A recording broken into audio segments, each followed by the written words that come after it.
Jonas, I'm going to go for Janet's questions with you. Our mortgage will be paid off in 5 years. Should we redirect those payments toward extra retirement savings or keep more cash on hand for flexibility? It's an astounding yes for me, Janet. Yes, yes, yes, yes, yes. I love this question. Congratulations, 5 years.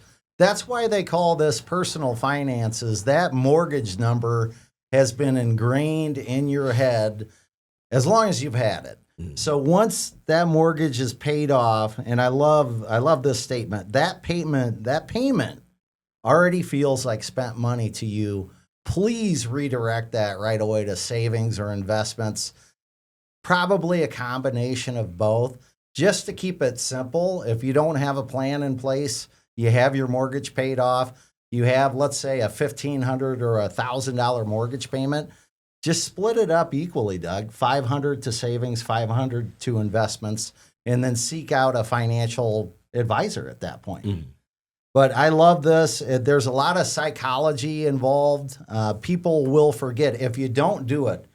The big mistake, a common misconception, I've seen people, they've paid their mortgage off and they have that mortgage payment. They don't have a direction for that to go, and that creeps into their lifestyle spending at that point. And that's tough to come back 4 or 5 years later, or even 4 or 5 months later, and redirect that $1,500 a month. So it's an astounding yes for me, Janet, and that's a great question, and I hope you do that 5 years from now when the mortgage is paid off. I have a question for you, Jonas. So if you just think about our clients as a firm, is a paid off mortgage something that our most successful investors have in common? I think it is, actually. I think that is a financially successful strategy that if you look at one of the parts of a financial plan, you don't usually see financially successful people having a huge mortgage in retirement. And it's almost like it's a track record of financial success when somebody does have a mortgage that's paid off. And one of the things that the Everett family did, we kind of got in a hurry. We listened to radio shows. We got in a hurry and we paid our mortgage off. And we redirected that mortgage payment.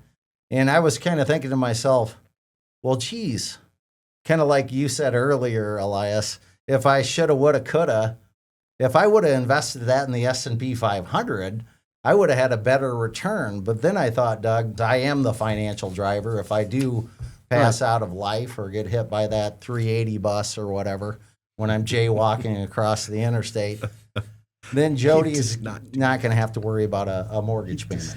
You know, I do think it is interesting when we take a look at these mortgages. There's kind of two answers. There's the math answer, right? Which, you know, sometimes I would say the math tells you to pay it off. Sometimes the math tells you to keep it. That's the mathematical part. But what I think that a lot of people that simply analyze it solely based only off of interest rates versus rates of return, which I'll freely admit I've been guilty of before in the past, it's forgetting what that is, what that debt is. Number one, it is debt, and it does represent risk. And so in a situation like this, especially with Janet, by reducing down that mortgage, by getting rid of that monthly payment, by eliminating that debt out of her life, she's de-risking their financial situation. If something catastrophic happens to, her and her husband, I'm assuming because she's saying if something catastrophic happens to them, the amount of money that they need on a monthly basis in order to maintain their same lifestyle has significantly dropped because that mortgage payment is no longer in the picture anymore.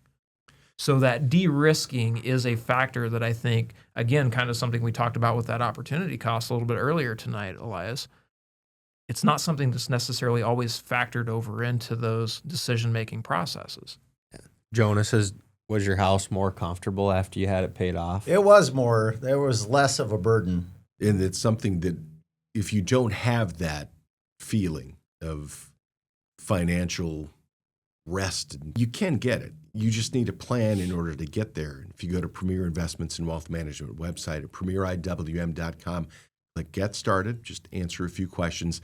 They'll provide that plan for you. The first thing is a one-page Premier Vision document. They'll sit down free of charge and explain it to you. They'll even give you that little goal-setting sheet to go home. And not only is goal setting, but also it has short-term, intermediate, and long-term goals for you to process as well. It works a lot better when you have somebody on your side and when you have a professional there to assist you, because if you're sort of wandering the woods and there's no Boy Scouts with compasses around and your GPS doesn't work, you need somebody to help you. That's what they serve as, maybe a financial GPS. Let's put it that way. Premier Investments in Wealth Management at premieriwm.com. Named Forbes 2025 Best in State Wealth Management Teams. Call 800-383-6590. Securities and advisory services offered through LPL Financial, a registered investment advisor, member FINRA SIPC. The opinions voiced in this show are for general information purposes only and are not intended to provide specific advice or recommendations for any individual. To determine which investments may be appropriate for you, consult with your attorney, accountant, and financial or tax advisor prior to investing. Premier Investments in Wealth Management and LPL Financial do not provide specific individualized tax or legal advice. We suggest that you discuss your specific situation with a qualified tax or legal advisor. Economic forecasts set forth may not develop as predicted, and there can be no guarantee that strategies promoted will be successful. All performance referenced is historical and is not a guarantee of future results. All indices are unmanaged and cannot be invested into directly. There is no assurance that the techniques and strategies discussed are suitable for all investors or will yield positive outcomes. The purchase of certain securities may be required to affect some of the strategies. Investing involves risks, including possible loss of principal. There is no guarantee that a diversified portfolio will enhance overall returns or outperform a non-diversified portfolio. Diversification does not protect against market risk. Forbes Best in State Wealth Management Teams ranking was developed by Shook Research and is based on in-person, virtual, and telephone due diligence meetings and a ranking algorithm that includes a measure of each team's best practices, client retention, industry experience, review of compliance records, firm nominations, and quantitative criteria, including assets under management and revenue generated for their firm. Investment performance is not a criterion because client objectives and risk tolerances vary, and advisors rarely have audited performance reports. Shook's research and rankings provide opinions intended to help investors choose the right financial advisor and team, and are not indicative of future performance or representative of any one client's experience. Past performance is not an indication of future results. Neither Forbes nor Shook Research receive compensation in exchange for placement on the ranking. For more information, please see www.shookresearch.com. Shook is a registered trademark of Shook Research, LLC.